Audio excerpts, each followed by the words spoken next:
For the past 2 years, I've been treated like a maid in my own house. Every dinner spent behind the kitchen door, my name erased from every family plan, and this vacation, of course, didn't include me. My daughter-in-law looked me straight in the eye, her voice cold as steel. "Make sure the floors are spotless before we get back. There's no room for dead weight here." She tossed the key ring onto my wooden table like she was tossing a tip. I froze, humiliated.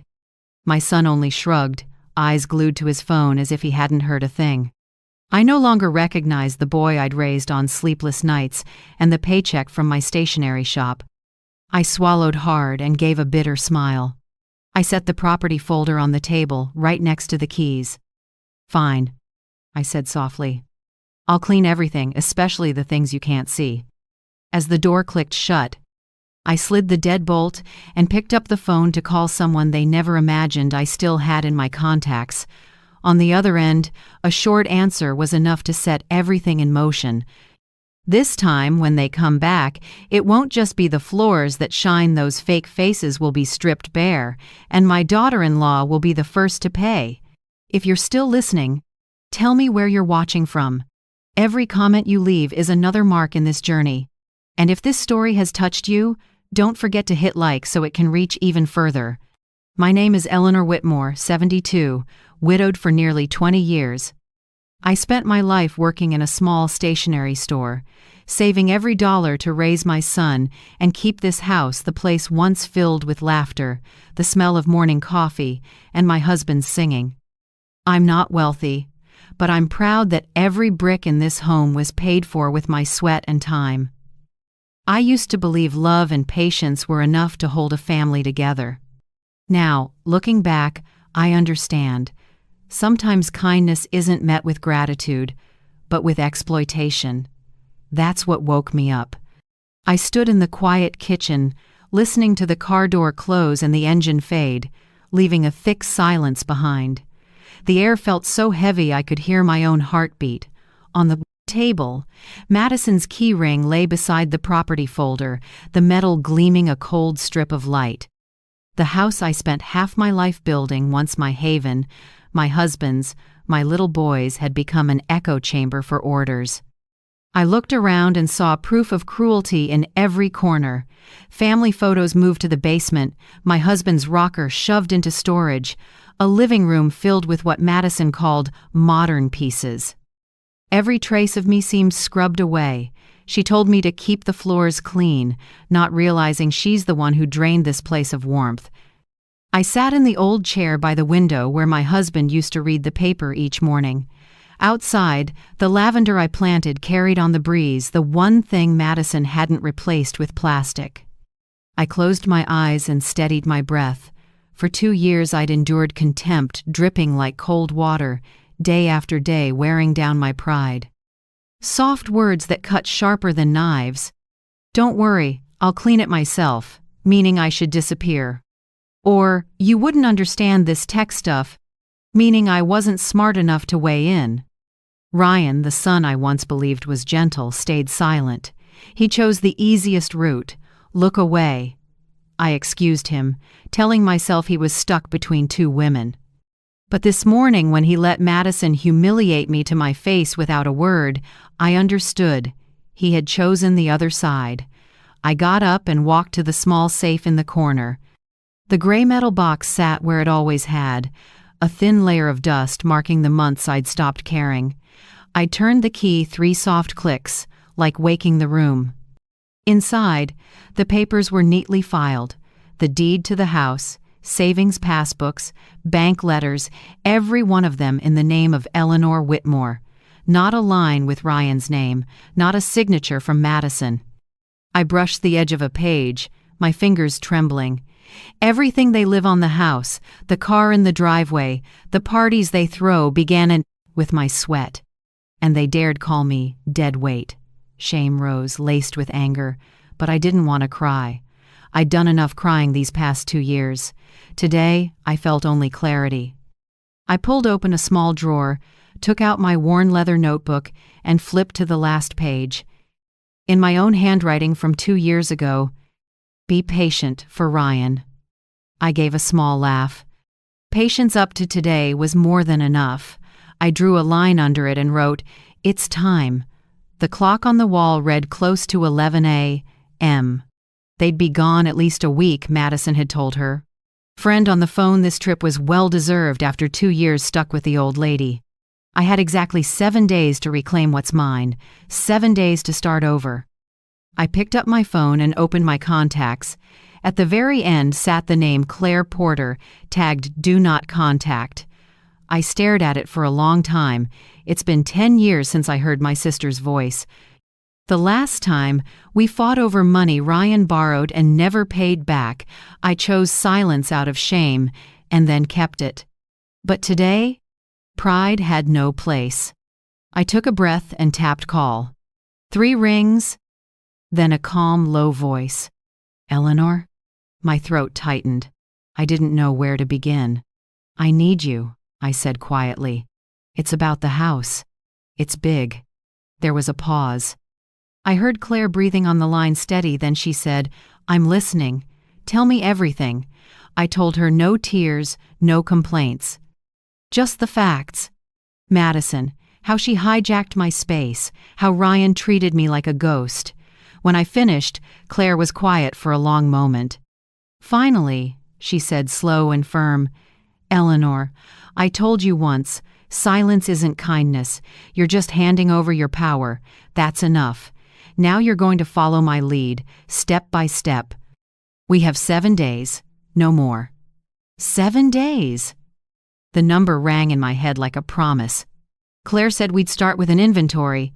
All assets, documents, valuables, then change the locks, separate my bank accounts, and install security cameras. "Don't give them room to say you've lost your mind," she warned. I wrote it all down. My hand no longer shook. Evening fell. The last light washed across the wooden table, gilding Madison's keys. I looked at them one last time, then swept them into a small box. In my mind, everything snapped into focus like an old business plan. Deadlines, goals, discipline. I opened a kitchen cabinet, took out an old bottle of wine, and poured a glass. Not to celebrate, but to send off a part of me, the soft, compliant part. I took a small sip, inhaled, and felt warmth spread through my chest. That night, I walked room to room, cleaning and remembering the early days when Ryan was small. He ran circles in the yard and asked, "Mom, our house will always be ours, right?" I laughed and said, "Of course, sweetheart. That simple line has become a vow. I kept my word. They're the ones who forgot." Near midnight, I taped a small note to the front door, the letters steady and bold. "Day 1 begin." I turned off the lights and sat in the dark, listening to the wind slip under the door. 7 days, I told myself. 7 days to take back the house, take back my name, and scrub everything clean, even the dirt you can't see. I couldn't sleep that night. Every time I closed my eyes, I saw Madison throwing the keys on the table, her cold voice echoing, "There's no room for dead weight here." I lay still in the dark, and memories rewound, like my life rolling itself back year by year. I was 33 then, 6 months a widow. Richard, the kindest man I've ever known, died in a wreck on his way home from work. A heavy rain, a truck lost control, and in a heartbeat, my world collapsed. I still remember the smell of the officer's raincoat when he knocked, and Ryan's scared eyes at the doorway, only 10 years old, asking, "Where's Dad, Mom?" I had no answer. The years. After that, I lived on survival instinct. I got up at 5 a.m., brewed coffee, put on Richard's old shirt, and went to the rented warehouse I turned into a stationery store. It was tiny, just enough space for stacks of printer paper, pens, staples, a few school supplies. I called it Whitmore Supplies because I wanted Richard's name to live somewhere. At first, the shop barely paid the rent, but I didn't quit. I learned how to order inventory, hung my own sign, smiled at every customer, and after 3 years, it became a neighborhood staple in Maple Ridge. The house I live in now came from those same years. I bought it with Richard's life insurance and what little I'd saved, paying month by month. A small 2-story with cream-painted siding, a front porch, and a backyard full of lavender. I always thought it was the most precious thing I'd leave Ryan, not for the money, but because every board held the love and tears of his parents. When Ryan was old enough for college, I thought I might finally rest a little, but tuition in Portland was pricier than I'd imagined. I sold the Ford Focus Richard had bought before he died and borrowed from a community fund. I remember the day Ryan got his acceptance. I cried. He hugged me and said, "I'll pay you back for everything when I graduate. Don't worry." I believed him not just because I wanted to, but because I needed to believe my sacrifices meant something. 4 years later, Ryan graduated in computer engineering. He came home in a cheap suit, eyes bright with a young man's future. I was so happy my hands shook, and I made his favorite lasagna. A few months later, he met Madison, and from there, my life began to change in ways I never saw coming. Madison is the kind of woman who turns heads the moment she walks in. Blonde hair, fitted dress, a practiced smile. But what unsettled me wasn't how she looked, it was her eyes, the way she scanned my house that first visit as if pricing it out, not like a daughter-in-law meeting family. When I brought tea, she smirked. "Cozy place. Probably needs a few updates to brighten it up." I still remember the day they announced their engagement. Ryan held Madison's hand like a lifeline, and I stood in the kitchen pretending not to worry. "Mom, Madison's my partner for life," he said. I smiled. What mother doesn't want her child happy? But deep down, a quiet alarm went off. Her eyes never rested on Ryan. They skimmed his wrist, the watch I gave him when he graduated. Their wedding was more extravagant than I expected. A lavish venue by the lake, warm lights glimmering on the water like a dream. Ryan said, "Mom, could you chip in a little? It's a once-in-a-lifetime day." I pulled from my retirement savings money I'd saved over 20 years, thinking, a son's wedding only happens once. At the reception, the host seated me at a far corner with distant relatives. My new daughter-in-law gave me a quick air kiss and moved on. I watched my son dance with his wife in the golden light, his smile wide, and I sat quietly with a glass of water. That night at home, I slipped off my shoes, set my purse down, and realized I had officially been pushed out of the picture I'd spent a lifetime painting. A few months later, they came to see me. Madison was syrup sweet. "Mom, rent in the city is crazy. We thought we could stay with you just a few months to save." My heart softened. "Of course, this is your home." I had no idea I'd just handed them a one-way ticket to edge me out of my own house. Those few months stretched into 2 years. First, they took the primary bedroom because it would be easier when the kids come. I moved downstairs to the living room, turning a corner by the window into my sleeping space. The kitchen I'd known like my palm, filled with pricey gadgets I was told not to touch. Madison even stuck a little sign on the fridge, "Please keep this area clean."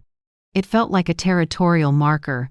Then one day Madison suggested, "You should retire, Mom. You've worked long enough. It's time to enjoy life." She smiled, but there wasn't a drop of care in her voice. I asked, "And the shop?" Madison glanced at Ryan. "We can help you sell it. We'll invest the money in Ryan's startup. The returns are amazing." I hesitated. That store was part of my life, a place I'd poured myself into. But when Ryan held my hand and said, "I won't let you lose, Mom," I caved. I signed the transfer, closing over 30 years of work with a single stroke. A few months later, that investment vanished with a phantom startup. Ryan talked less, avoiding my eyes. Madison said, "Don't worry, Mom. Failure is a lesson." From then on, I became an unpaid housekeeper in my own home. I cooked, did laundry, tended the garden, picked up their kids without a single thank you. Sometimes Madison snapped, "You're using too much detergent."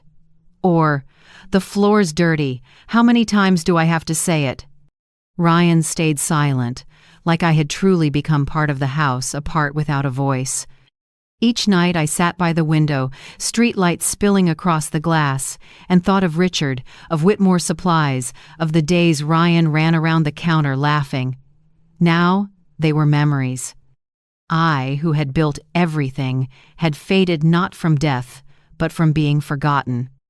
Until that morning, when Madison tossed the keys on the table and called me dead weight, I finally realized I'd let myself disappear for far too long, and it was time to come back.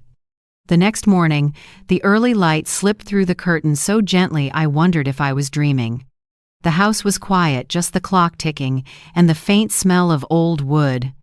For the first time in 2 years, I heard my home again, not Madison's heels, not Ryan's blaring TV, just silence, and I felt at peace.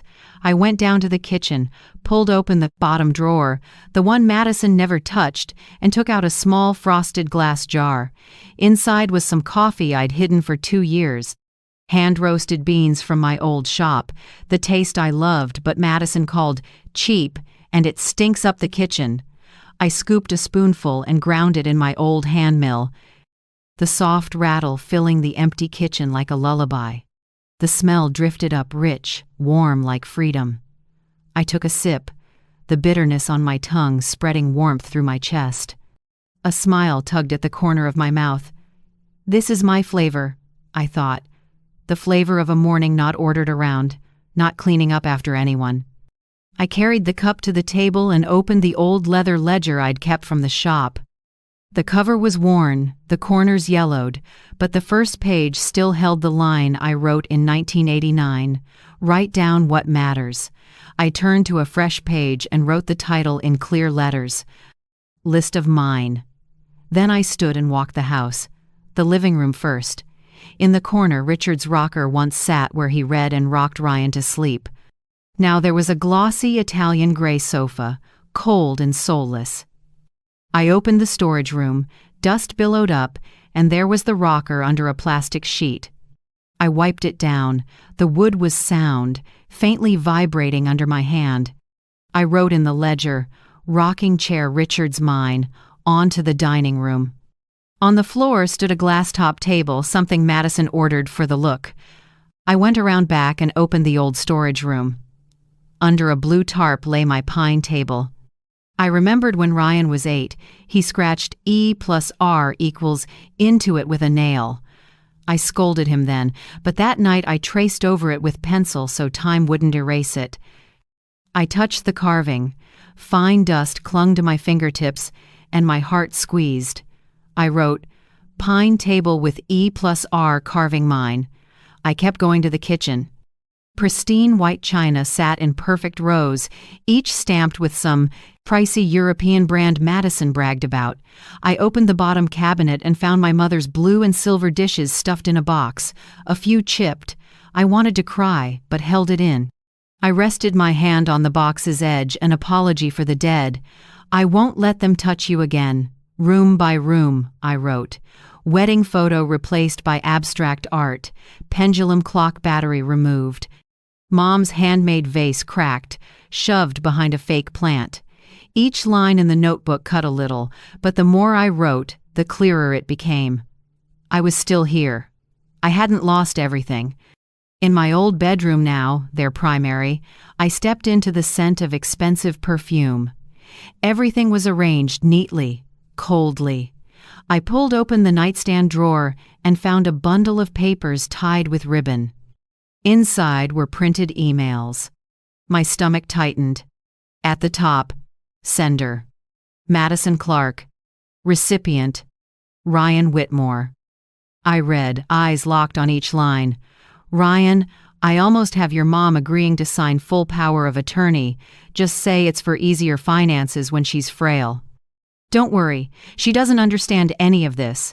Once it's signed, we can use the house as collateral for the new loan." I stopped, my chest clamped. She doesn't understand, chilled me to the bone. For 2 years I'd been treated like I was useless. Turns out they weren't just dismissive. They had a plan to strip me of everything. Strangely, I didn't shake or cry. The only thing I felt was razor-sharp clarity. I photographed every page with my phone, uploaded them to the cloud account I once used for pictures of Richard and Ryan as a boy. Then I copied it all to a USB stick hidden in the tea drawer. When I finished, I sealed the bundle back up to look untouched. I sat on the edge of the bed and looked around the room that no longer held anything of me. The curtains, the bedding, even the scent, none of it was mine. But on my lap, the notebook lay open. The last line waited. I took a breath, lifted the pen, and wrote slowly, Eleanor Whitmore Me. A simple name, but I hadn't written it for myself in years. I'd been Ryan's mom, Mrs. Whitmore, or Madison's housekeeper. This time, I wrote it to claim that I still exist, clear, proud, and entitled to my own life. Sunlight slanted through the window and washed over the signature, the ink blooming slightly, bright as metal. I smiled and closed the book. I walked downstairs and stopped in front of the sign. Please keep this area clean. I took it down and set it on the table. From now on, this house will be clean, but not in the way Madison wants. I'm going to scrub away every layer of deceit they left behind. I picked up the phone and looked at Claire's name on the screen. Across the ocean, she was probably in her office under fluorescent lights and piles of files. I hit call, my voice low but steady. Claire, come back. I have the evidence. There was a pause. Then my sister's voice came through, surprised yet decisive. Good. Leave everything as it is. Don't touch anything else. I'm heading out now. You did the right thing, Ellie. Exactly right. I looked around, dust still on my hands. Outside the window, the last light of day washed the lavender along the porch in gold. I whispered, as if to the house itself, We're about to get our name back. Claire arrived on Tuesday morning. I remember it clearly, the sunlight flashing on the steps, the breeze from the lavender garden drifting onto the porch, and her old sedan rolling to a gentle stop at the gate.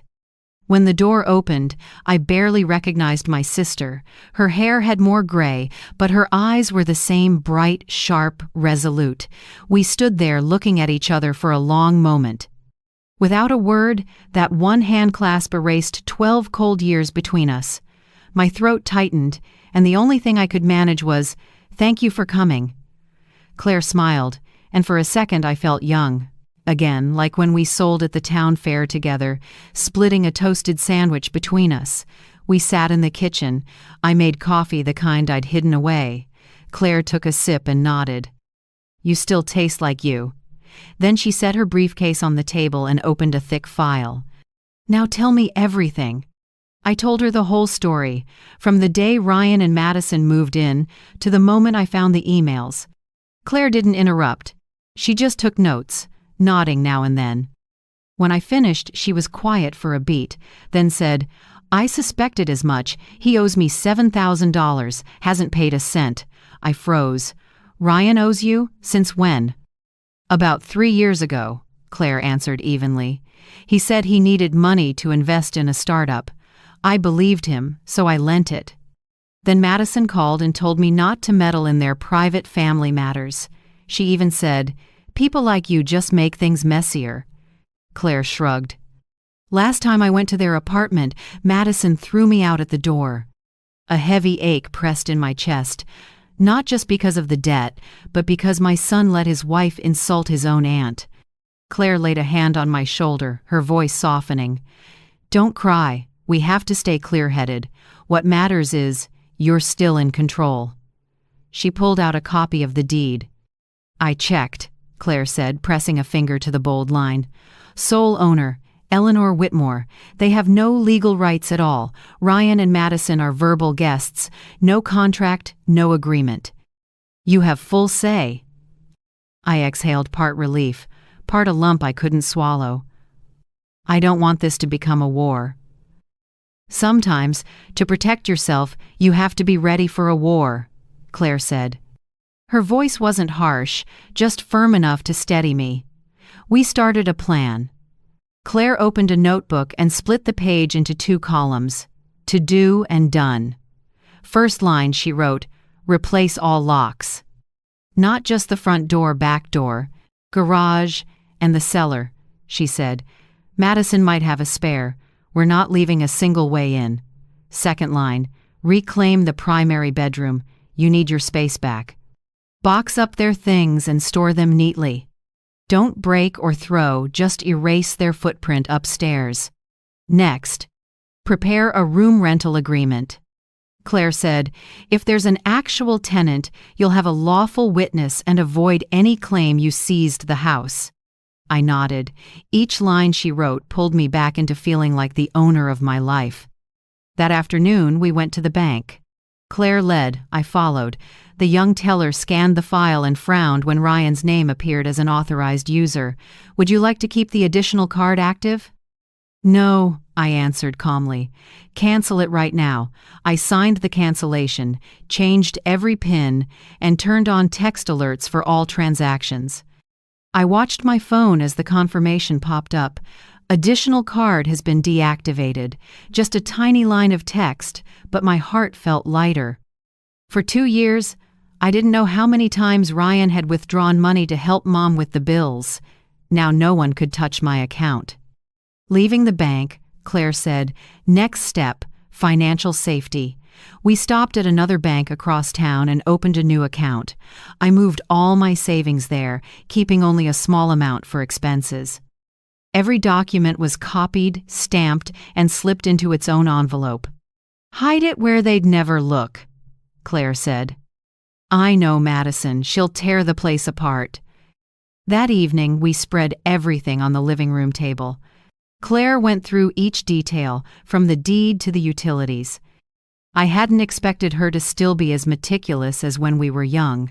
The desk lamp lit the lines by her eyes, etched not just by age but by years of lawyering through lies and disputes. "You still have those emails?" she asked. I nodded. "Backed up to the cloud and a USB." Claire smiled. "Good, now we buy cameras." She wrote in the notebook, 3 hidden cameras, kitchen corner, living room, front door. "I know a guy who supplies security gear to our firm," she said. "These are tiny. If you place them right, no one will notice. One's a wall clock, one's a power outlet, one's a vase. They won't know they're being recorded." I looked at her, grateful and amazed. 12 years of distance had felt like it cut our blood tie, but one crisis was all it took to bring us back. Maybe only people who once loved each other deeply can return to each other this fast. By the time we finished the plan, it was late. I brewed 2 cups of herbal tea and set one in front of her. "I owe you so much," I said. Claire smiled. "Just take back what's yours. That's enough for me." We sat in quiet, listening to the wind pass through the lavender, the scent spilling in through the window. For a moment I felt alive again, 2 sisters aligned by one purpose, not out of anger but for justice and dignity. Before bed, Claire wrote the final line in the plan. "Tomorrow start changing the locks. Stand firm. Don't be afraid." I read it, then closed the notebook. Something rose in my chest, not hatred, but the feeling of breathing freely. For the first time in years, I turned off the lights without fearing the dark. Outside, the lavender swayed lightly, as if whispering to me, "The Whitmore sisters are back." The next morning, the sky was unusually clear. Sunlight poured through the kitchen window, spilling across the wooden table where Claire and I had spread papers the night before. I poured coffee, opened the plan, and looked at her line, "Tomorrow start changing the locks." It was time. Around 9 o'clock, a silver old pickup stopped at the gate. A short, solid man in a baseball cap climbed out, toolbox in hand. "Mrs. Whitmore?" he said, his voice low and easy. "I'm Tommy Vega. Claire asked me to swap out your locks." I nodded and let him in. He pulled off his gloves, scanned the space, and got to work. The soft clink of metal echoed down the hall like the opening taps of a new chapter. I stood nearby watching. Each time he removed an old lock, I felt a little lighter, as if every lock was a held memory finally let out to breathe. He worked carefully, not rushed, barely speaking. When he finished, he handed me 3 new sets of keys. "These can't be duplicated," he said. "Only give a set to someone you trust." I gripped the ring and the cool metal spread through my fingers. After all these years, I was truly holding the keys to my own life again. After Mr. Vega left, Claire and I started packing. We opened Ryan and Madison's bedroom. It was tidy but soulless, framed beach smiles, fancy perfume bottles, a closet packed with expensive suits. I lifted each item, folded it, and set it into a carton. No rush, no anger, no shaking. Claire labeled each box for me: clothes, documents, jewelry, electronics. When we got to their wedding photo, I stopped. Ryan in a black suit, eyes lit with pride, Madison beaming, arm around his waist. I stared at it so long my throat tightened. I remembered my boy's small hand in mine as he learned to walk, the morning of his graduation, and his promise, "I'll pay you back." I slid the photo into the box and murmured, "All I want now is for you to pay back our peace." By noon, the sun streamed hard through the living room windows. I hauled the rocker out of storage and wiped away the dust. The wood was darker but still sturdy. When I set it in its old spot by the window facing the garden, I could almost hear Richard's soft cough, then his warm chuckle, "You've got it a little crooked." I turned away, smiling. Next was our wedding photo. We were young in that picture, standing in a barley field, the wind lifting my scarf. It used to hang on the main wall until Madison stashed it in storage because it doesn't match the decor. I wiped it clean and hung it right back. When the nail bit into the stud, the sound was solid like a declaration. This home has its owner again. Rehanging our wedding photo wasn't just putting up a memory. It was proof I'm still here and strong enough to start over. And you, what in your life has made you feel like you got yourself back? Leave me one short line. I'll read every word. I went upstairs to the primary bedroom. The bedding they chose was beige, cold, and distant. I opened the closet and found the sea green sheets I'd used for years, the color Richard loved because it looks like the Oregon coast. I shook them out and made the bed. The mix of old fabric and sun warmth made the room feel alive again, as if its spirit walked back in. Downstairs, Claire was polishing the glass cabinet. I brought out my mother's china blue and silver trim, with a small chip on the largest plate. I cleaned each piece and set them in neat rows. When I placed the last plate on the shelf, sunlight hit the silver glaze, shimmering like a tear. "Beautiful," Claire said behind me. "It was Mom's," I answered. She used to say things only have a soul when they're used with love. That afternoon, we sat at the dining table and reviewed the legal papers. Claire pulled out an envelope. "This is a 30-day move-out notice, only if needed. Friendly tone, lawful, no insults." I held the paper and read the first line, "Dear Ryan and Madison Whitmore, pursuant to lawful ownership." I didn't know if I'd ever need it, but having it eased my mind. As the sun set, I stepped onto the porch and watched the lavender sway. Crickets started their chorus in the dark. I picked up my phone and called 3 people I hadn't spoken to in a long time. "Mrs. Langley, it's Eleanor. Yes, I'm all right. I just wanted to ask if needed. Would you confirm that I'm the homeowner?" She laughed, warm and husky. "Eleanor, I've lived next to you for over 20 years. Everyone knows that house is yours." Next, I called Mr. Cooper, the paint store owner who fixed my fence. He answered right away. "Of course, Mrs. Whitmore. I still have an invoice with your name and signature from 2015. Finally, Miss Hill, a longtime customer from my stationery shop."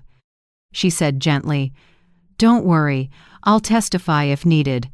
People like Madison only care about money, but the law still stands with those who are sincere." I thanked them all. When the last call ended, I set the phone down and felt lighter. The good people were still around me. I'd just forgotten them for too long. That night, Claire and I sat on the porch with herbal tea. Moonlight washed the wood, lavender drifted in the air. I said quietly, I feel a bit guilty. Even knowing I'm right, it hurts to think of Ryan. Claire looked at me with a smile, both kind and unyielding. You're not being cruel, Ellie. You're reclaiming what's yours. We both know if you don't, they'll take much more: your reputation, your dignity. I nodded, eyes stinging. She was right. Love isn't an excuse to be trampled. Maybe for the first time in my life, I'm learning to love myself. When Claire went to bed, I opened my notebook and added the last line of the day. Day 6. The house is clean, my heart isn't. I looked around. The home was quiet, warm. Everything was back where it belonged: rocker, photos, china, sea green sheets. Everything breathed of the people who had lived here, not of those who had taken over. I turned off the lights, leaving only the small hall lamp. Its soft gold fell across the wall and lit up the carved E+R on the wooden table.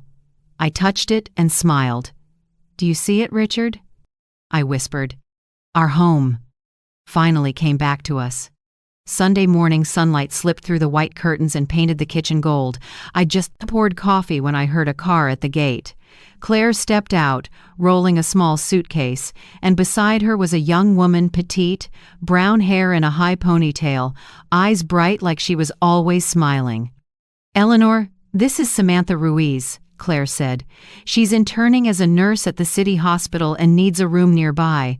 I thought having her here gives you a witness and less loneliness. I frowned slightly. Renting to a stranger, are you sure? Claire smiled. She has all her paperwork, and having a tenant shows the property is lawfully occupied by the owner. She emphasized those last 4 words. I understood this was a smart defensive step. Samantha stepped forward, her voice gentle. Hello, Mrs. Whitmore. Do you remember the Maple Ridge Stationery Fair in 2008? My mom had a little booth next to yours. You helped her fix a fallen sign. You even lent her your marker so she could rewrite it. She never stopped talking about that. I blinked, then laughed softly. Well, it's a small world. The image of a young woman chasing a blown-over sign flashed back along with the smell of fresh paper and the fair's cheerful buzz. I looked at Samantha more closely. Something about her made me feel safe, maybe her eyes. The eyes of someone who knows gratitude. There's a room open upstairs, I said. It's the old kids' room, but it's bright and has a balcony. If you don't mind, go take a look. Samantha wandered carefully, curious but respectful. I love it, Mrs. Whitmore. It smells like time. That made me chuckle, and a little like dust, probably. An hour later, we sat in the living room with a lease Claire had prepared. Everything was clear. A 12-month term, a token rent, privacy rights, cancellation terms all lawful. Samantha signed first. I signed after, my hand a little shaky but firm. Claire slid the lease into a plastic sleeve and said quietly, Now your home is lawfully occupied. If Ryan or Madison show up, they can't claim it's sitting empty. I nodded, feeling like I'd planted a small flag on my own ground. Not to conquer, but to declare, I'm still here. Lunch felt strange in the best way. The kitchen hadn't heard laughter like that in ages. Samantha insisted on making a salad. I cooked chicken soup. Claire poured white wine. When we sat down, the light hit my mother's blue and silver china and scattered into soft glints. Feels like a real home, Claire said lightly. I nodded. 2 years, Claire. 2 years without warm conversation in this house. Samantha smiled. I don't know what happened, but I think this house is lucky to have you. Her words tugged at my heart. I thanked her, then spooned more greens onto her plate. 3 women, 3 generations sharing a simple meal that, to me, was worth more than anything. After lunch, Claire packed up to head back to the office. Before she left, she squeezed my hand. Stay calm if they come. The cameras are live. Just let the truth do its job. I nodded, though my heart pounded. I knew this peace was only temporary. Around 3 in the afternoon, I was sorting papers when my phone buzzed. A text from Ryan. "We're back at 5. Have the door open." The words made my hands go cold. I checked the clock 2 hours. Claire had said their return was only a matter of time, but I hadn't expected it this soon. I took a deep breath and forced myself to stay steady. First, I opened my laptop and checked the cameras. All 3 hidden units were working: living room corner, kitchen, front door. I saved the current footage, then pulled the evidence file documents, email copies, bank records, Samantha's lease. I placed the neat blue folder on the table. Samantha came down and saw me straightening up. "You okay?" I smiled, though my lips trembled a bit. "You can stay in your room until they leave." "Everything will be all right," she nodded. Without pressing, she could feel the wave building. I spent the rest of the afternoon centering myself. I wiped the table, set the rocker just so, straightened the wedding photo. Each small act calmed me as if I were tidying not just the space, but my mind. Around 4:30, I heard a car in the distance. My heart started thudding, each beat loud in my chest. I stood, fixed my shirt, and went to the window. Their familiar SUV stopped at the gate. Madison got out first, hair bright in the sun, dark glasses on. Ryan followed with a suitcase, looking tired. I watched through the curtain, no anger, no shaking, only a quiet sadness. This house had once been where I opened my arms to welcome them in. Now it was where I had to draw a line to keep peace. I turned to my phone screen. The front door camera showed them trying keys. The clack of metal came again and again. I held my breath. A minute, then 2. They tried another key. Still nothing. Madison started muttering, her face pinched. Ryan tried once more. Metal scraped hard. Nothing. I checked the time. 10 to 5. Then the doorbell rang. Once, twice, 3 times. The sound carried through the house, echoing up the stairs, blending with my pounding heart. Samantha peeked down. "Mrs. Whitmore, someone's at the door." "I know," I said softly. I stepped to the mirror by the entry and looked at myself. My face had lines, but my eyes were brighter than ever. In that moment, I realized the new locks weren't just for the doors, they were for me. No longer the woman who appeases, fears, or tries to please everyone. I am the owner of this house. And of my life. I gripped the handle, listened to the doorbell ring once more, then turned the inside lock, each click like a drum roll for the showdown I'd spent 7 days preparing for. I opened the door. Late afternoon sun swept over the threshold, lighting up 3 familiar yet distant faces: Ryan, Madison, and the 2 kids, Caleb and Lily. Behind them, 2 huge suitcases rolled across the tiles with a faint squeal. Madison slid off her sunglasses, her mouth curving into a forced smile. "Key didn't work?" Her voice carried an irritation she tried and failed to hide. I looked her straight in the eye, calm. I changed the locks. Silence held for a few seconds. Madison narrowed her eyes, then turned to Ryan, voice raised. "Change the locks? Why would you do that? We live here. You don't have the right." I cut in, steady and firm. "I have every right, Madison. This is my house." Ryan opened his mouth, but I saw pure confusion in his eyes. He hadn't caught up to what was happening, or maybe he couldn't believe I'd actually done it. I stepped aside. "If you want to talk, come in.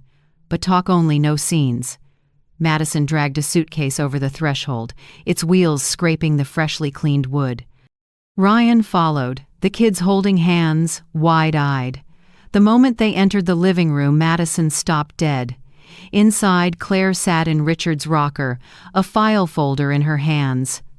Samantha was at the table nearby, laptop open, clearly not a bystander. The room went still. Madison scanned the scene and snorted. "Oh, I get it. You turned your house into a boarding house?" I smiled softly, but enough to tighten the air. "No. This is still my house. I've just invited decent people to share it." Madison exhaled sharply and turned to Ryan. "See? She's actually lost it." Claire stood, her voice crisp, each word landing like a weight. "Mrs. Whitmore is completely lucid. I'm Claire Porter, an attorney. I have all the documents proving she is the sole owner of this property deed, tax records, bank statements. You two are verbal guests only, with no lease and no contribution to utilities for the past 2 years." Madison went pale. Ryan looked down, hands knotting together. "I don't believe it," Madison snapped. "This is a family home. She can't—" Claire interrupted. "Still even. I also have county records and a letter from the town clerk. If you like, I can send them directly to your attorney." Madison crushed her bag strap in her fist and forced a mocking smile. "You think this old woman can actually do anything? We'll sue. You'll regret going after your own son." I looked at her without a tremor. "Madison," I said slowly, "don't get it twisted. I'm not losing it. I've woken up." Then I pulled a slim folder from the drawer under the wooden table and set it down. The paper hitting the wood made a small, knife-clean sound. "Do you remember these emails?" Madison froze. Ryan's head jerked up, his face tightening. I flipped it open to the first page. The bold line stared back. "She won't understand a thing. Just convince her to sign full power of attorney." I looked straight at Ryan. "This is what your wife wrote. And you stayed silent while she called your mother an idiot." Ryan's hands shook. He stepped forward half a pace. "Mom, I didn't know Madison sent those, I swear." Madison whirled on him. "Shut up!" Then she faced me again, voice acidic. "What do you want? Money? Pity?" "No," I said, low but clear. "I want the only things that are mine, respect and this home." Claire stepped up and laid down another stack. Bank statements, proof of lock changes, Samantha's lease, and a signed 30-day move-out notice. "Mrs. Whitmore is giving you 24 hours to gather your belongings. If you do not vacate by then, we'll file for unlawful occupancy." Madison stood rigid for a few seconds, then let out a brittle laugh. "You don't have the nerve." "Try me," Claire said, calm as ice. Ryan said nothing. He looked around the room, familiar things now restored. His father's rocker, my mother's china, our wedding photo back where it belonged. The scene reflected one truth: who the owner was and who were only passing through. Finally, he set his suitcase down and said hoarsely, "I'm sorry, Mom." I just looked at him. In that moment, I didn't see a grown man, but the little boy who once gripped my hand at the crosswalk and asked, "Mom, when will I have a place of my own?" And I had said, "When you learn to respect this one." I swallowed and said quietly, "You have 24 hours, Ryan." "Don't make me see you in court," Madison started to retort, but Ryan took her hand and led her to the door. Not another word. The door slammed, leaving a heavy, deep silence. I stood still, my hand on the table, breath fast. As the suitcase wheels faded, my legs went weak. I sank into a chair, my body trembling. Claire caught me. "You okay?" I nodded and tried to smile. "I'm okay. I just feel empty, but lighter." She gripped my shoulders. "You just got your life back, Ellie." Her words brought tears to my eyes. The knots inside me loosened, one by one. That night the house was strangely quiet. I sat in the living room, watched my reflection in the window, and listened to the wind in the lavender outside. My phone buzzed nonstop. Ryan called. Madison called. Unknown numbers. The screen lit and dimmed, over and over. I didn't answer. Instead, I straightened our wedding photo, then settled into the rocker. Warm lamplight washed the wall and caught the E+R carved into the wooden table. I closed my eyes, breathed deep, and heard my house breathe back the wind at the door, the steady clock, and my heart, finally steady. For the first time in years, I wasn't afraid. All that remained was a woman who knows exactly who she is and who has taken everything back. 3 days later, the real storm hit. That morning, I had just brewed tea when my phone erupted. Notifications poured in, not personal texts, but hundreds of comments on a social media post. I opened it and my heart dropped. On the screen were my 2 grandkids, Caleb and Lily, curled up on a couch, with red eyes. The caption above, smug and sanctimonious, was Madison's. Who would think a grandmother could be so cruel? She threw her son and 2 small grandchildren out in the rain in the middle of the night. God help the lost. Below it, a flood of angry comments. She's a monster. Old and vicious. Poor kids, imagine having a mother like that. I sat still, my teacup trembling. The sight of the kids hurt, but worse was seeing my face tagged as the evil grandma. I wasn't angry, just hollow, as if my lifetime of dignity had been shoved in the mud. Claire walked in, saw my phone, and glanced at the screen. She sighed. I figured she'd go there.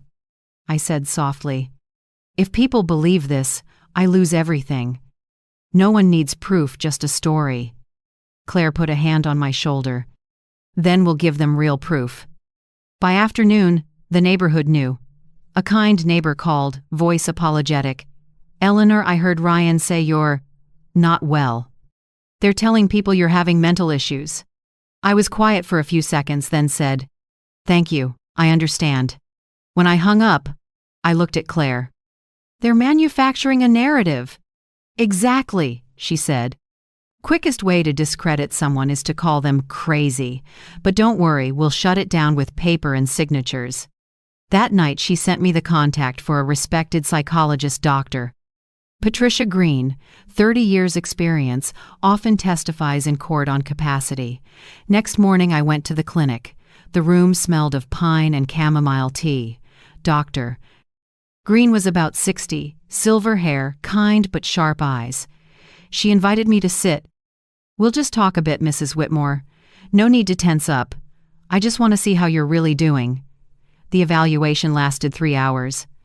She asked about my past, recent decisions, memory of events, calculations, situational awareness, and how I felt about being betrayed by my own child. I answered slowly and honestly. No dodging. When we finished, she smiled gently. You know, if every older adult were as clear and decisive as you, I'd be out of a job. I smiled back, lighter than I'd felt in days. That afternoon, I received the capacity report with a bold conclusion. Patient is fully lucid, understands her actions, decisions, and personal responsibility. No evidence of incapacity or cognitive decline. Claire met me at the door, read it, and nodded. This is your shield. That evening, I wrote a response, not angry, not defensive, and posted it right under Madison's, I'm Eleanor Whitmore, the evil grandmother. I do not regret protecting my home from those who tried to take it through deceit. I still love my grandchildren and will always leave the door open to anyone who tells the truth. Here is Dr. Patricia Green's evaluation confirming I am fully competent and legally capable. I believe dignity doesn't need to shout, it just needs the truth. I attached the PDF. Within hours, hundreds of comments vanished. Many people apologized. Some said they misunderstood. Madison went silent. Ryan left the family group online without a word. That night, I sat in the rocker and read a few pages of an old book. My phone buzzed softly. A message from a familiar number, Caleb. Grandma, I miss you. I know you didn't do anything wrong. I couldn't help it. Tears fell onto the page. I wrote back, I miss you too, sweetheart. The truth will come to light. The next morning, as I poured tea, the doorbell rang. I stepped out to find Caleb and Lily at the gate, each with a small backpack. Caleb looked up, more serious than 12. Grandma, we took an Uber. Please don't tell Mom and Dad, I gasped. You ran away? He shook his head. No, we just want to tell the truth. They Fought last night. I heard them planning fake paperwork, saying you're not competent. I recorded it. He pulled out his phone and played a short clip. Madison's voice, I've got a contact who can do the medical files. With the diagnosis, we can file for guardianship. I went cold. Lily squeezed her brother's hand. Grandma, I don't want them to do that. Just then Claire appeared.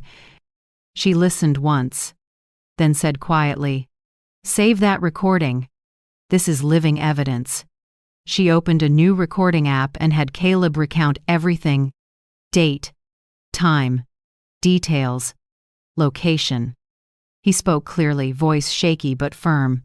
When he finished, Claire set a hand on his shoulder. You did very well. An hour later, the doorbell hammered sharp, angry. On the front camera screen, Ryan and Madison stood outside, faces drained. Madison pounded the door, shrill. Mom, open up. The kids are in there, right? Give them back. I stepped over and cracked the door. They're safe. No one is keeping them. Madison lunged, but Caleb stepped between us. He looked straight at her and said, Steady. I heard everything, Mom. I know what you planned for Grandma. I recorded it. The air went vacuum silent. Madison opened her mouth, but no sound came. Ryan stood behind her, chalk white. I looked at the three of them, 2 adults and a child, and it hit me. Sometimes truth doesn't need to shout. It only needs to be spoken by the most innocent one in the room. Madison stepped back, eyes darting. Ryan took her hand and murmured, Let's go. The door shut. I heard the engine start, then fade. Caleb turned to me. Grandma, did I do the right thing? I hugged him, feeling his small heart beat against me. You did the rightest thing, sweetheart. Truth hurts sometimes, but it always saves. That night I looked out at the porch. After the heavy rain, drops clung to the lavender, glittering under the light. A storm had washed off the mud they threw on me. What remained, clean honor and a quiet heart. 3 days after Caleb brought the recording, I thought the worst had passed. But peace can be a thin fog over a deep ravine waiting to open. Claire drove over at first light, her eyes set like someone about to say what no one wants to hear. She laid a thick stack of papers on the table. We need a serious talk, Ellie. I poured 2 cups of tea and slid one toward her. More news? Yes, and not good. She opened the file pages of dense print and numbers, stamped with the logo of a flashy name, Summit Future Investments, LLC. This is the company Ryan said he put your money into, Claire said, voice even but cold. I checked the state commerce system. It went bankrupt 8 months ago. No office, no staff. It was a disguised pyramid scheme, fleecing small investors. I was silent, fingers tight on my teacup handle. In my head echoed Ryan's old line, Mom, this company has so much potential, just be patient. I had believed him with all the love and pride of a mother. Claire went on. They owe more than $18,000 on credit cards and have been downgraded to high risk. The banks are monitoring. In other words, they can't borrow, can't rent, and could be sued if they miss payments. My stomach clenched pain and shame. So, they've been living off my money all this time? Claire nodded, looking me in the eye. And more. I found a fake mortgage application filed at your bank 2 months ago. It lists co-owners as Eleanor and Ryan Whitmore with your signature, but that signature isn't yours. I went rigid. Good Lord. My hands locked in my lap, my heart pounded. Who signed it? None other than Ryan, Claire said softly. I called the notary on the file. He refused to notarize because you weren't present. Ryan said you were at the hospital and would sign later, but the notary wouldn't allow it. The application was rejected before approval. I shivered, ice washing through me. One more step, one forged signature, and I would have lost this house. Claire set a hand on my shoulder, slow and sure. You could press criminal charges for forgery fraud. With what we have, the law is on your side. But I looked up. But what? She sighed. Desperate people do desperate things. Corner them, and they might do what you can't imagine. Better to hold this as defense. Keep it ready, but don't fire it yet. I nodded, heavy-hearted. I don't want my son in jail, Claire. I know, she said gently, but you also can't let them wreck your life again. That afternoon, as we reviewed my accounts, my phone rang. The bank's name flashed. First Oregon Bank. I answered. A woman spoke quickly and clearly. Mrs. Whitmore, we detected an unusual login attempt on your old account, the one where the extra card was canceled 3 weeks ago. Fortunately, our system blocked it. My heartbeat roared in my ears. Someone tried to get in? Yes, from an IP address in Portland. We've locked the old account entirely for safety. I hung up, my hands shaking. Across from me, Claire said, they're getting reckless. That evening we sat under the warm desk lamp. Claire opened her laptop and typed fast, drafting a new document. I'll prepare a final meeting notice with a notary present. We'll present the evidence and give them a chance to admit wrongdoing. If they don't show, that becomes proof they're avoiding process, and I'll file in court. I looked at her, my voice rough. Will they come? Claire shrugged. Ryan might, he still has some conscience. Madison, I don't know, but we won't be afraid. Everything will be by the book. She signed the letter and slid it to me. The bold header read, Notice to appear for property dispute clarification notarized minutes. She folded it into a thick envelope, sealed it carefully, and handed it to me.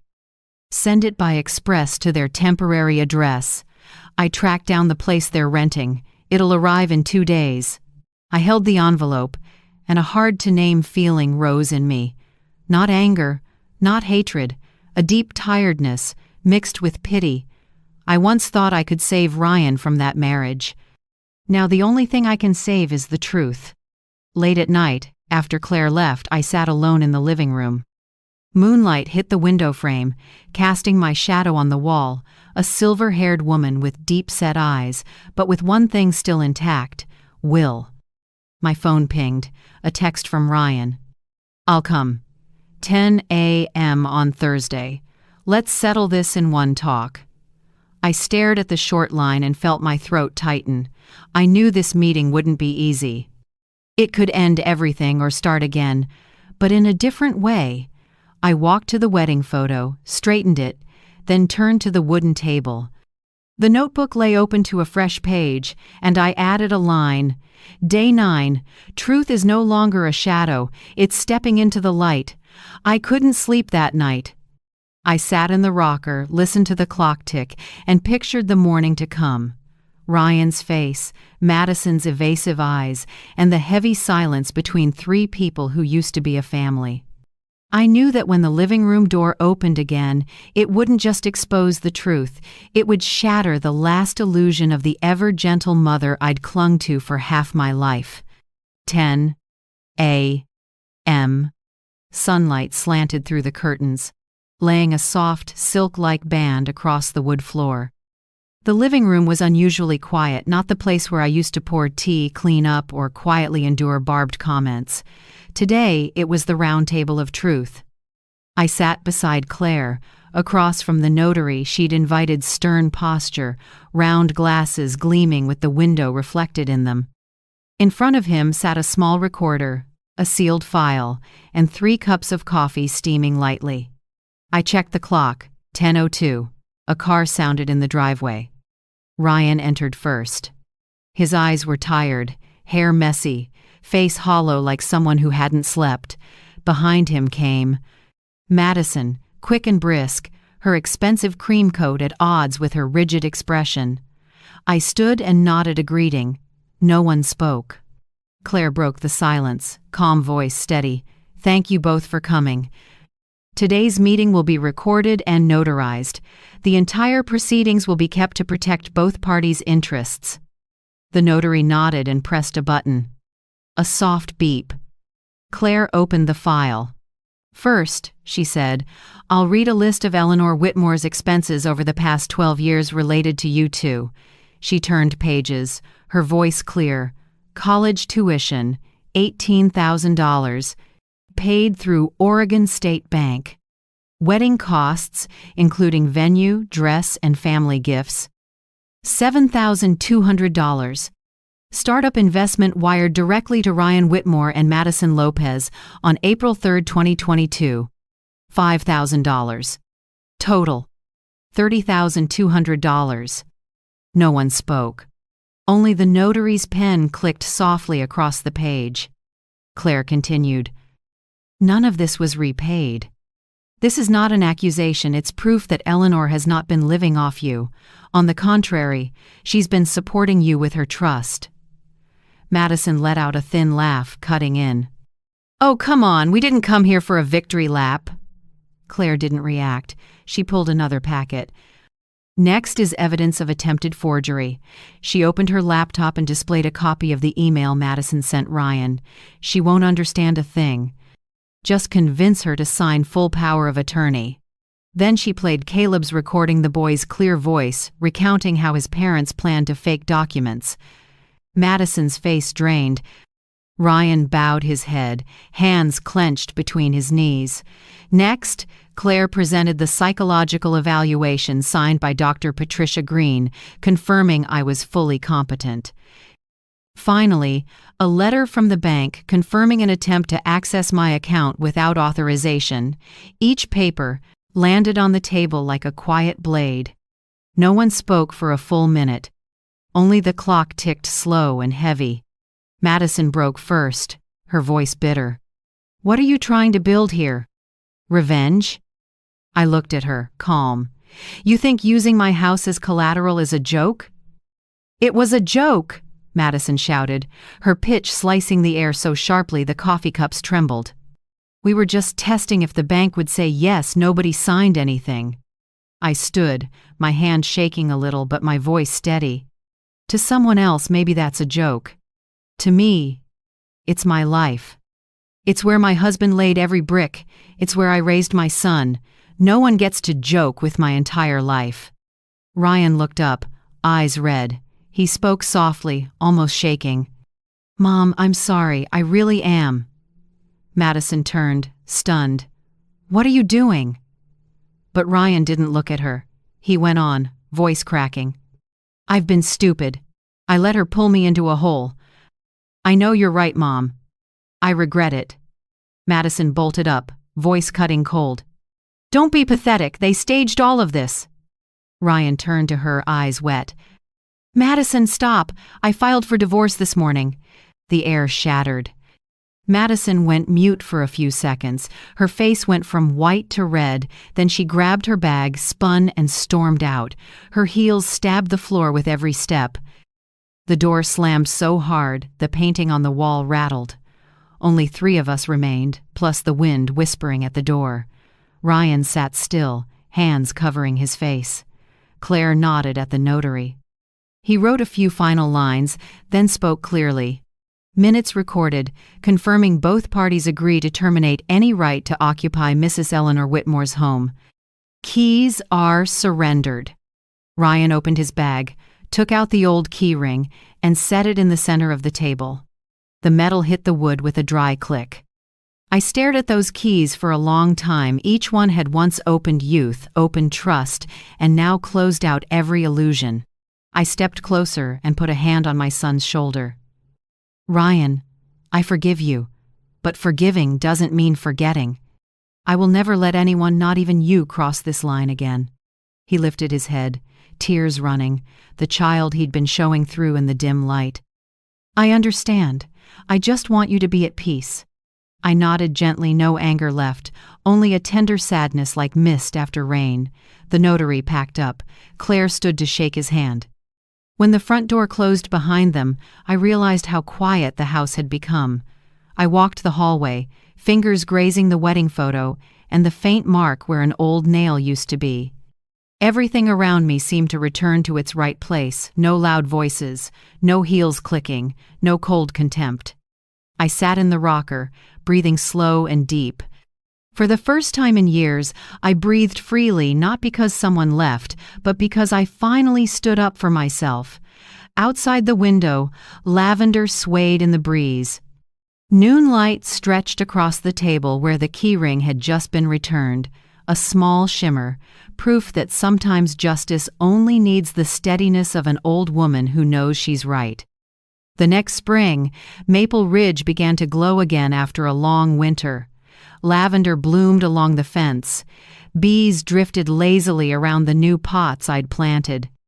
The air felt warmer, and my little house, after years of weathering storms, literal and otherwise, finally seemed to smile. One morning, I got a short text from Ryan.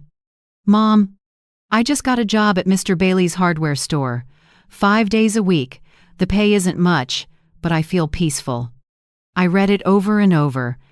No excuses, no promises, no borrowing, just a simple sentence that, to me, was the first sign of real adulthood. Ryan started therapy, as Claire suggested. I knew it wasn't easy for a man who'd once been blindly confident, but at least he was trying. In each call, his voice felt lighter, with pauses that used to be only sighs. We set a fixed schedule to see the kids, every 2 weeks, on Saturdays. No more surprise drop-ins, no blurry lines. I wanted them to know love was still there, but inside safe boundaries for everyone. That first meal on the new schedule was simple. I made chicken soup, toast, and a few sliced apples. Caleb and Lily arrived with 2 wax crayon drawings, one of a house with open windows, one of me reading, with a lavender pot next to me. I put both on the fridge and whispered, "These are the gifts that give me a reason to get up in the morning." Samantha still lived with me, and thanks to her, the house truly changed.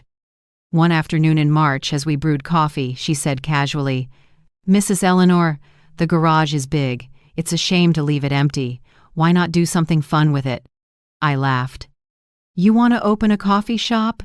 She shook her head. "No, I want you to teach me how to make cards, like the ones you used to sell at your stationery store." The idea took root immediately. A week later, we cleared the garage, painted the walls cream, and strung small lights around the window frame. I dug out old tools, scissors, pattern paper, ink, embossers, all still good. When I opened the box with the punch Richard gave me in 1984, my eyes blurred, and Eleanor's Nook was born a small corner of creativity and recovery. At first, 6 neighborhood women came to the trial class: widow Mrs. Langley, retired teacher Miss Hill, and a few others who'd once visited my shop. They brought shaky hands and eyes tired from a lifetime of caring for others, but after a few sessions, those hands learned to make beauty from scraps of paper. We started printing greeting cards, making frames, embossing floral patterns, and writing little notes to each other. I showed them how to match colors, press flowers flat, and use glue without warping paper. Every time someone finished her first piece, the room filled with light laughter, like wind chimes on the porch. 2 months later, 15 people were in the class. Samantha set up a social page for Eleanor's Nook, posting photos of students' cards. To our surprise, dozens of orders came in, mostly from widows or people living alone. They said they wanted to gift cards to themselves as a reminder there's still room for kindness. I added advanced sessions, then notebooks, gift boxes, and small wooden frames. The garage turned into a hub of joy. Fresh roasted coffee mingled with the smell of paper, ink, and dried lavender on the wall. One afternoon, as class ended, I heard a car outside. Ryan stepped out carrying a pale purple lavender plant. "For someone who knows how to live again," he said with an awkward smile. I took the pot and touched the damp soil. "Lavender can handle the cold, but it needs light," I said softly. "People are the same. Some wounds only bloom when they're seen." Ryan was quiet, then nodded. I knew he understood. We sat on the porch and watched the kids play. Late afternoon gold lit up Lily's hair like fine silver thread. Caleb ran circles, laughing bright. I suddenly realized, The most ordinary sounds were what I'd missed for years. Ryan sighed and said quietly, "Mom, I used to think love meant putting up with everything unlimited sacrifice, but now I get it. You truly love me because you set boundaries." I smiled, gentle but firm. Love doesn't need blind tolerance, Ryan. Tolerance without limits is just self-destruction. Real love has edges so people know where it's safe to come home. He nodded, eyes red but bright. That night, after everyone left, I sat alone in the little studio. Under the lamp, finished cards dried in tidy stacks, each with a short line I'd written by hand. "Everyone has a right to live again at any age." I hung the line on the wall next to our old wedding photo. Then I stepped back and looked around. The house now held simple sounds. A pen scratching water, boiling, Samantha's soft laugh in the kitchen. In the mix of coffee and lavender, I knew real life had returned, not the life of a forgotten woman. The life of someone who chose to stand up, scrub the past clean, and plant her own spring. A year passed since that living room, once a battleground for truth. Now, each morning on the porch, I saw only gentle colors of life. The garden bloomed lavender, wild daisies, climbing roses, and the lavender pots Ryan brought last year. The scent drifted on the breeze through every window, joining the sparrows' chatter along the white fence. The house had changed, but the people inside had changed more. Eleanor's nook was fully booked. I added 2 evening sessions a week for folks just off work, mostly middle-aged women, widows, those newly laid off, or people who simply needed a place to sit and breathe. They came with boxes of markers, scraps of paper, and private hurts. I didn't ask about the past, only said, "Here, we don't need to be good, we only need to be honest." 6 months later, there was a wait list. Some days, seeing the line of bikes and cars out front, I laughed. Who would have guessed an empty garage would become a place where women find themselves again with scissors, paper, and evening coffee. Samantha, who lived with me all that time, graduated as a nurse. She came with a bunch of red tulips and a bright smile. "You know," she said, "whenever the hospital gets intense, I think of the smell of paper in the studio. It reminds me healing isn't just medicine, it's patience." I looked at her, proud, like watching a piece of my youth live on through someone else. Ryan was different now. He paid off his debts, worked steadily at the local hardware store, and kept up with a weekly support group. When he talked about the past, he didn't dodge. One afternoon, he brought the kids, sat on the porch, and said quietly, "Mom, the divorce is final. Madison left town. She wants to live in another state." I just nodded. No gloating, no bitterness, just a quiet period at the end of an old chapter. I poured tea, slid a cup over, and we sat, no words needed, listening to wind sift through the garden. Caleb and Lily grew fast.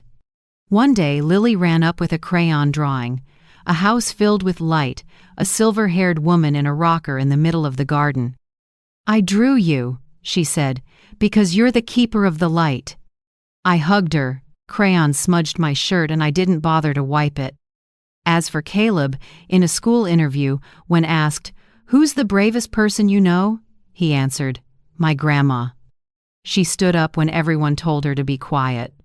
When the teacher sent me the transcript, I cried, happy and aching.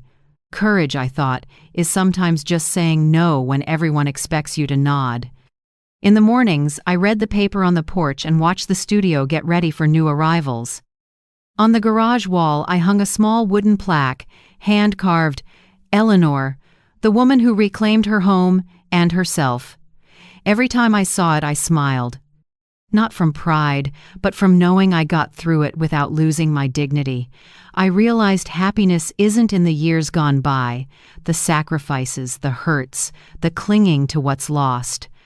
Happiness is in the right to live honestly, to breathe freely, to love freely, and to reset the boundaries of kindness. In May, I wrote a letter by hand to each neighbor. "This Saturday, Eleanor's Nook opens its doors to anyone who wants a fresh start, whether you're 30 or 70. We're not here to get rich. We're here to remember our hands can still make something beautiful. That day, more people came than expected. An 80-year-old laughed out loud when she printed her first card. A young woman's hands shook as she wrote, "I am enough." I looked around and saw every gaze brightening, like something had opened. And I knew I was right not to let fear define the rest of my life. That night, after everyone left, I sat alone. The breeze brought lavender and the sound of Caleb's guitar from down the block. On the table, beside cards still drying, sat a warm cup of coffee and the old rocker. I closed my eyes and felt my heartbeat settle in with the house steady and gentle. I remembered it all, the nights of humiliation, the slights, the tears on bare floors, all of it like mud that's been washed away. What remained was a blooming garden and a woman no longer afraid of loss. I once thought my life had closed at 72, but it turns out that was when the seed of freedom began to sprout. In the end, I learned something simple. When a woman says, "Enough," it isn't an ending, it's the beginning of freedom. And if you've stayed with me to the very end, thank you. Maybe my story touched a small corner of your heart, a place that's been hurt, stayed quiet, or been dismissed. If so, tell me where you're watching from. Every comment is a footprint on a healing journey, a message that people still believe in courage and dignity. If you feel this story should be shared, don't forget to like or subscribe so I can bring you more stories of aging without giving up, of freedom, and of blooming late in life. Thank you for listening all the way through. Thank you for letting me know that no matter how many years pass, loving hearts always find each other.